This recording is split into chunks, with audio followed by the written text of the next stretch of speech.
అది అగ్ని గంధకములు గల గుండములో పడవేయబడింది. అయిపోయింది ఆ టైం. అందుకే లాస్ట్లో చాలా బలంగా పనిచేస్తున్నాడు, మోసం చేస్తున్నాడు. మొదటి మోసగాడు ఆయనే, ఆదాము వాళ్ళని మోసం చేసినాడు. పరమ తండ్రి ఆ పండు తింటే చనిపోతావు బిడ్డ అంటే, నువ్వు చావనే చావరు, అబద్ధం. ఇప్పుడు వాడు చాలా మందిని అబద్ధ బోధకులు తయారు చేసినాడు సాతాను, తిరుగుతూ ఉన్నారు వాళ్ళు.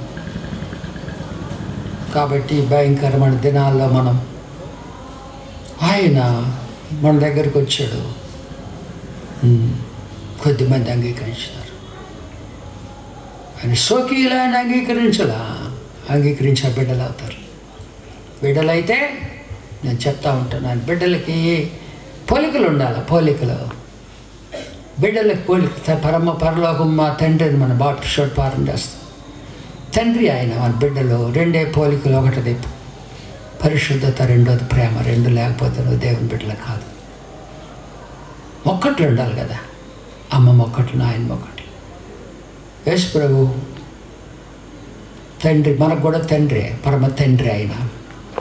యేసు ప్రభు నేర్పిస్తే పరలోకమందున్న మా తండ్రి పోలికలు ఉండాలి బిడ్డలాగా.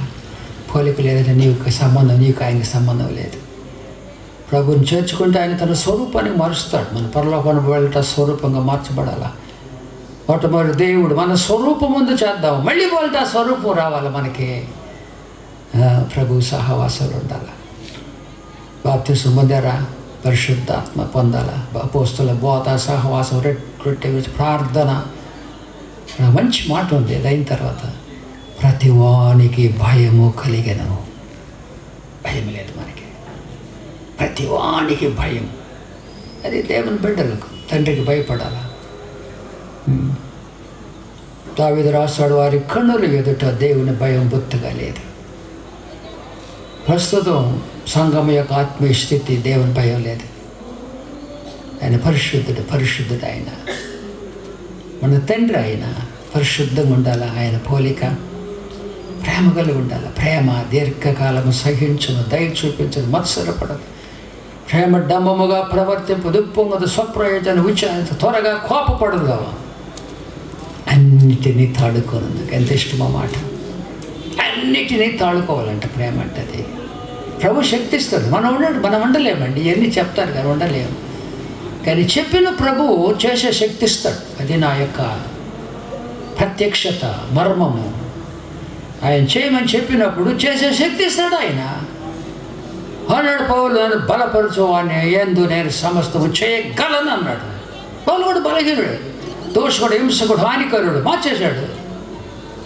ఏమన్నాడు పౌలు, నేను క్రీస్తును పోలి నడుచుకున్నట్లు నన్ను పోలి నడుచుకోండి. మనం కూడా చేయండి, మనల్ని కూడా చేయండి. మనకు విశ్వాసం లేదు. అది ప్రభువు చెప్పినప్పుడు పరిశుద్ధంగా ఉండాలి, ప్రేమ కలిగి ఉండాలి. చెప్పినప్పుడు అలాగా జీవించటకు శక్తి ఇస్తాడు ఆయన. నన్ను అడుగుడి మీకు ఇస్తానంటే ఆత్మ సంబంధమైనవి ఇస్తాడు అడిగితే. అక్కడ దినాల్లో మనం ఉన్నాము, ఆయన స్వరూపానికి మార్చబడాలా. ఆఖరి వచ్చిన చదివి నేను ప్రార్థన చేస్తాను. యోహాను రాసిన మొదటి పత్రిక 3వ అధ్యాయము. యోహాను రాసిన మొదటి పత్రిక 3వ అధ్యాయంలో ప్రభు ప్రత్యక్షత గురించి రాస్తాడు యోహాను భక్తుడు. 3వ అధ్యాయంలో ప్రియులారా 2వ వచనం, ఇప్పుడు మనం దేవుని పిల్లలం, పోలికలు ఉండాలా, ప్రత్యేకంగా ఉండాలి, డిఫరెంట్గా ఉండాలి. పోలికలు ఉండాలి. పిల్లలమైన మనకి ఏమవుతాం, ఇంకా ప్రత్యక్షపడలేదు కానీ ఆయన యేసు ప్రత్యక్షమైన ఆయన ఉన్నట్టుగానే ఆయనను చూతుము కనుక ఆయనని పోలి ఉందుమో.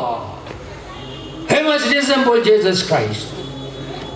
ఎక్కువ ఆయనతో సహవాసము, మేము కూడా ఎక్కువ ఆయన గురించి ప్రసంగాలు చేయాలి. చేయగా మారిపోతాం క్రీస్తు గురించి. కాబట్టి ప్రభు యొక్క రాకడ దినాల్లో మనం ఉన్న ఆయన స్వరూపానికి మారాలా. అందరు బైబిల్ చదువుకొని పాటించుకుని కొత్త నిబంధన 4 సువార్తలు పత్రికలు బాగా చదువుకొని ఆయన స్వరూపాన్ని మార్చి ఎదుర్కోవటం. ఎందుకంటే శాశ్వతమే రక్షించబడింది. విడిచిపెట్టబడి చాలా భయంకరంగా ఉంటుంది. సంఘం మెత్తబడేది. ఇక్కడ 7 సంవత్సరాల హింసలు సాతాను పరిపాలన చేస్తాడు. హింసలు వస్తే భయంకర హింస తట్టుకోలేరు. ఈ భూమి పుట్టిన మొదలుకొని అలాంటి హింస జరగలేదు. సాతాను బాగా క్రోధముతో ఉండాలి. కానీ వారికి మీరు దొరకకుండా ప్రభు సహవాసములు నిరాకడ సిద్ధపడాలని ప్రభు పేట హెచ్చరిస్తూ మాటలు ముగిస్తున్నాను. ప్రార్థన చేసుకుందాం. ప్రేమగల మా